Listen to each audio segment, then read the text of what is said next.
នេះជាបានយកជំនួយដែលអ៊ីស៊ីមគាត់ផ្ញើមកគ្រួសារសពហ្នឹងដែលគ្រោះចរាចរណ៍ពីថ្ងៃដូចណាស់ណានេះនេះបងប្អូនគាត់ជាកូនគាត់គាត់នេះជំនួយមកពីអ៊ីស៊ីមណាអូនចាគាត់ខ្លួនឯង 100000 ហើយមានអង្គមកបេប្រឡងមកឈុតនេះទុអានេះពុទៀនមកផ្លេមានគួជល់2បងប្អូននេះហើយមានធុមួយវែងយកទៅហើយលុយ 100000 អូនចាហើយទឹកសតគាត់នៅ30យូរដែរតែចាំមកដាក់ព្រឹកឲ្យជំនួយដែលបានពីអ៊ីស៊ីនមានអរគុណទេចាអរគុណដល់អ៊ីស៊ីនដែលបានជួយជំនួយដល់ខាងគ្រួសារនៃសពសូមអរគុណមានតែម្រាមដៃ10សូមអរគុណបងប្អូនបាក់អ៊ូកយកចាញ់អរគុណបងប្អូនម៉ែឯងនៅពេលនោះម៉ែអត់អីទេពេលថាបងខ្ញុំនៅខាងនោះក៏ថាអត់អីទេកាត់របួសដែរតែកាត់របួសរាងស្រាលមិនលឺគេនិយាយថាមិន20ជំនួសទៀតមិនដែលកាត់ធ្ងន់ក៏ស្រាលចឹងកាត់ដូចជាដាច់ឃើញដាច់មុខដាច់មាត់ឈាមដែរតែឈាម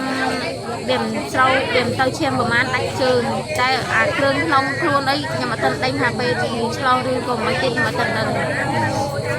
កាបងខ្ញុំគិតប្រាប់មកថាម៉ែអត់គិតអត់ទៅធ្ងន់ទេចាទៅខ្ញុំឲ្យបងខ្ញុំនឹងឲ្យពេទ្យឆ្លោះមើលអាកន្លែងគិតឈឺទ្រូងហើយនឹងឈឺចង្កេះឲ្យទៅថតឲ្យពេទ្យថតមើលចំណាននៅមើលនោះចាបងកើតហើយនឹងបងថ្លៃគិតនៅមើលអូណាស់ដល់បងប្អូនអើយដល់